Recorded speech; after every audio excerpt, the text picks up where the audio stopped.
Shalom et bienvenue pour cette nouvelle vidéo. Aujourd'hui, dans cette vidéo, je vais vous prouver une fois de plus que Paul était un menteur. Grâce à l'Éternel notre Dieu, nous avons prouvé à maintes reprises dans cette chaîne que Paul était un menteur et que beaucoup de personnes refusent de croire que Paul était un menteur. Pour les chrétiens, cela ne fait aucun doute, Paul est le plus grand apôtre qu'il n'y a jamais eu auparavant. D'ailleurs, énormément de chrétiens disent que Paul était le véritable apôtre de Jésus-Christ et que les autres n'étaient pas des apôtres. Alors là, franchement, pourtant, la vérité est tout autre. Paul était plutôt un grand menteur, un manipulateur, un blasphémateur, un usurpateur, un meurtrier.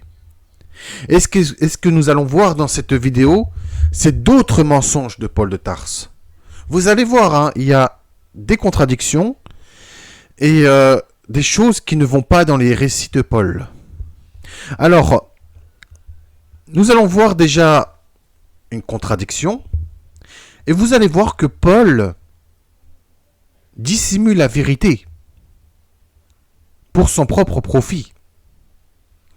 Alors Paul dit dans Galates chapitre 1, verset 13, « Vous avez su en effet quelle était autrefois ma conduite dans le judaïsme, comment je persécutais à outrance et ravageais l'église de Dieu. » Mais il dit une chose assez contradictoire. Dans Galates chapitre 1, verset 22, soit plusieurs versets après, « Or, j'étais inconnu de visage aux églises de Judée qui sont en Christ. » Alors, pour commencer, si lui-même a persécuté à outrance, a ravagé l'église de Dieu, comment ça se fait qu'ensuite, il dit qu'il était inconnu de visage aux églises de Judée qui sont en Christ. Donc, si lui-même a persécuté des innocents, a ravagé des églises, a fait du mal, et qu'il a fait des choses abominables dans les églises de Dieu, et surtout dans l'église de Judée, cela prouve qu'il était connu personnellement. Il était connu de visage. Mais c'est là que ça me chiffonne puisqu'il dit « Or, j'étais inconnu de visage aux églises de Judée qui sont en Christ. » Oh, vraiment, vraiment, il était inconnu de visage aux églises de Judée. Vraiment. Pourtant, il y a un autre passage dans les livres des Actes qui disent autre chose. Et oui, Actes chapitre 8, verset 1, « Saul avait approuvé le meurtre d'Étienne. Il y a eu ce jour-là une grande persécution contre l'église de Jérusalem, et tous, excepté les apôtres, se dispersèrent dans les contrées de la Judée et de la Samarie. » N'oublions pas que lorsqu'ils ont persécuté et tué Étienne, de même quand Paul a persécuté et tué Étienne, ceux qui ont lapidé Étienne ont mis les vêtements d'Étienne aux pieds de Saul. Et que c'est Saul qui a commandité ce meurtre. Et que même les disciples, quand ils ont vu la mort d'Étienne, ils ont vu que c'est Paul qui a commandité cela. Bien évidemment, il se faisait appeler Saul avant sa soi-disant conversion, bien évidemment. Comment il peut dire qu'il était inconnu de visage aux églises de Judée, et ensuite, dans un autre passage, il est bien écrit non seulement qu'il a approuvé le meurtre d'Étienne à Jérusalem, mais ensuite, après le meurtre d'Étienne, il y a eu une très grande persécution contre l'église de Jérusalem, et tous, excepté les apôtres, se dispersèrent dans les contrées de la Judée et de la Samarie. Alors, en Israël, il y avait 3 territoires. La Judée, la Samarie et l'Idumée. Et Jérusalem faisait partie du territoire de la Judée. Ensuite, le territoire de la Judée, ça allait de Jérusalem jusqu'à la Palestine, etc. Donc ça, c'était vraiment un grand territoire. Donc Paul a bien persécuté en personne l'église de Jérusalem, donc aussi l'église de Judée, puisque Jérusalem fait partie du territoire de la Judée. Même pour vous dire, le roi d'Israël, le roi David, était aussi le roi de la Judée, etc.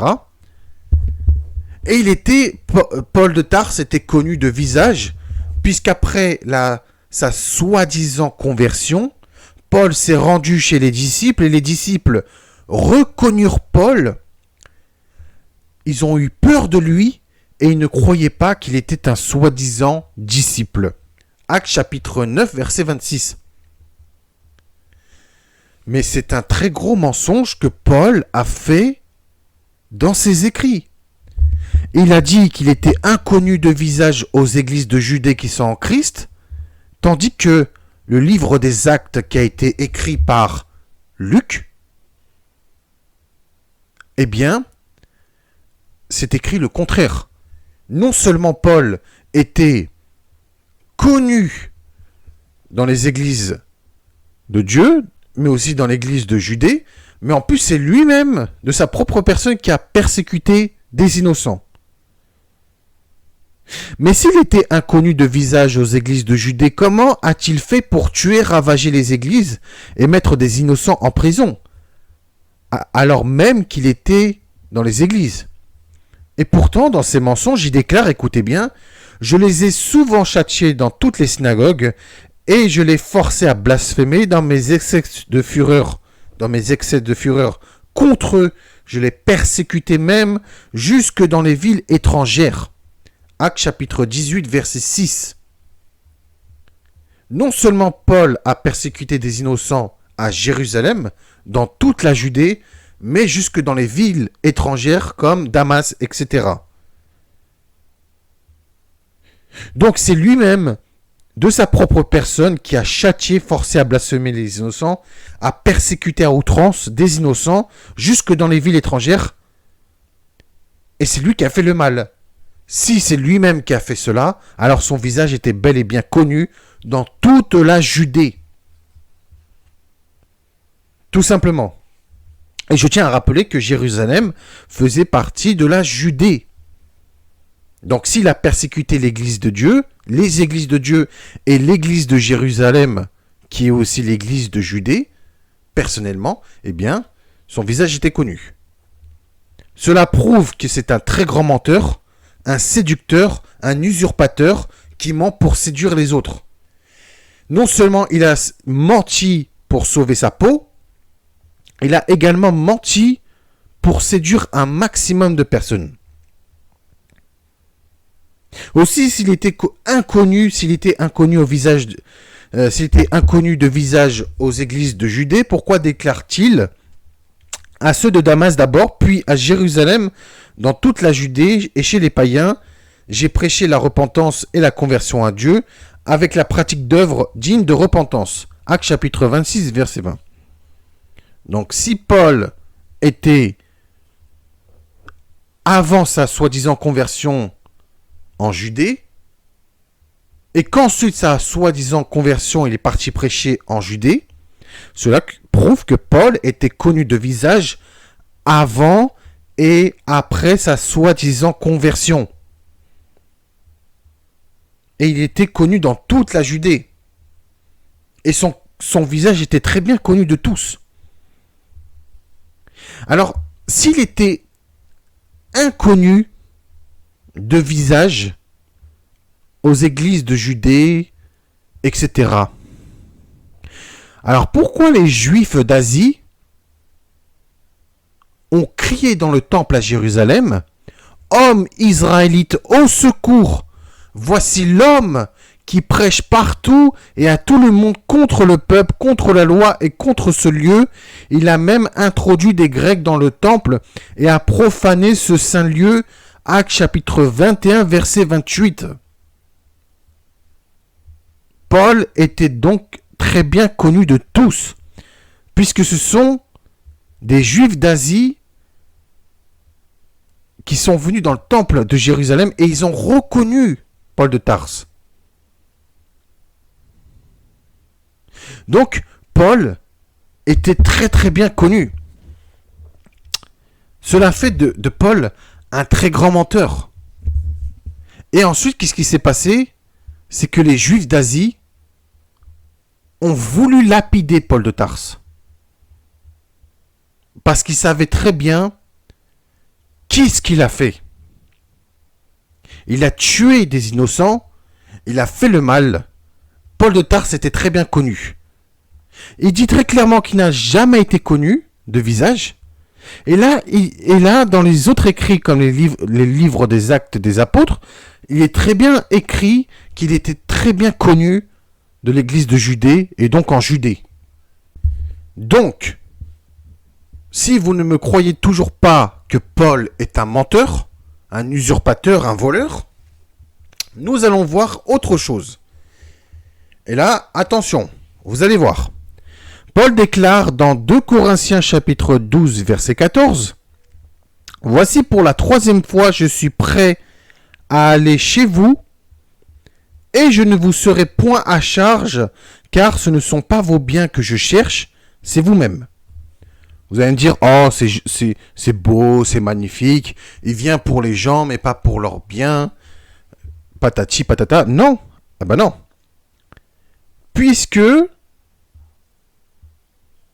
ce n'est pas ce qu'il déclare au verset suivant.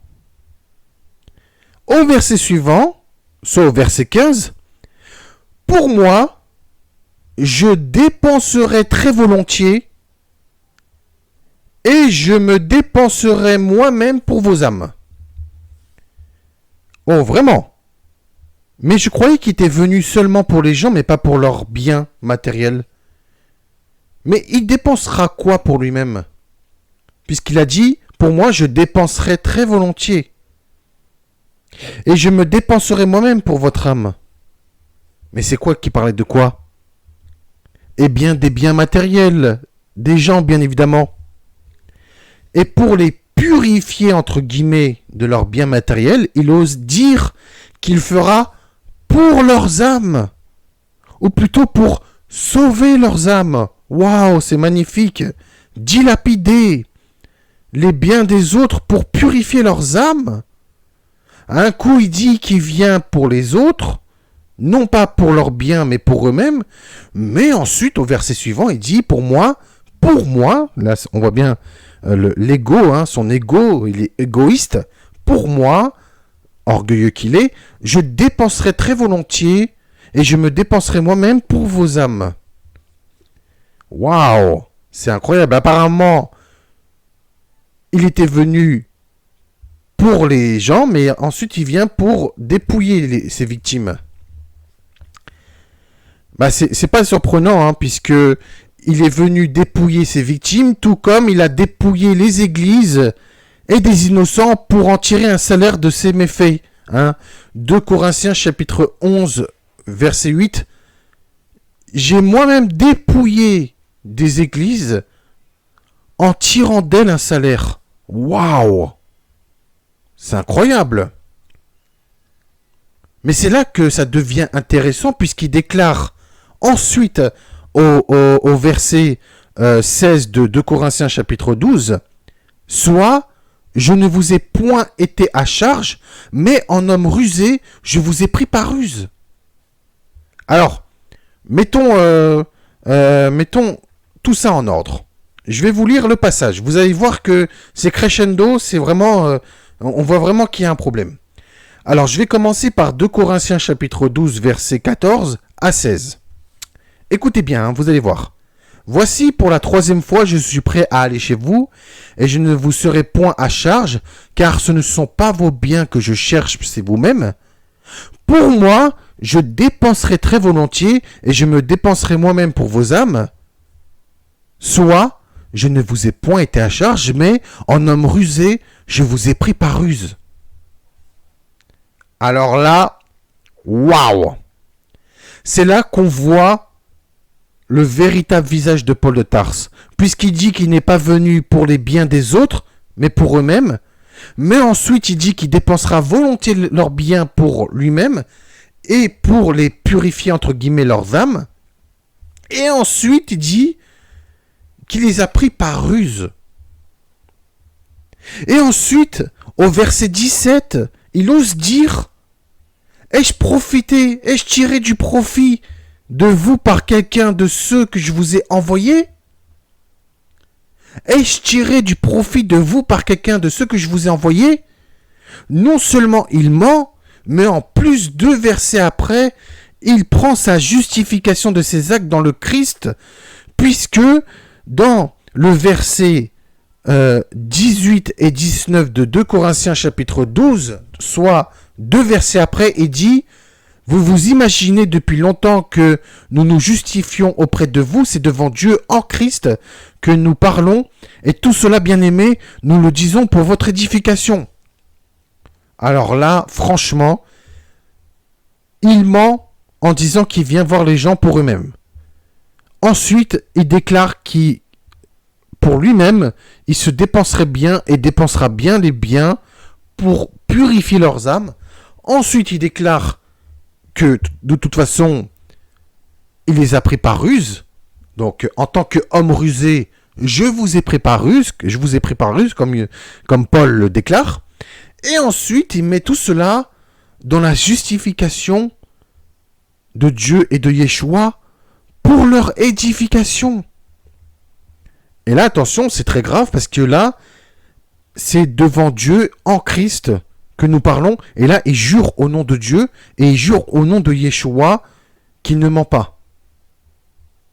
Dilapider des biens matériels pour l'édification, sérieusement, tout cela avec du blasphème, bravo.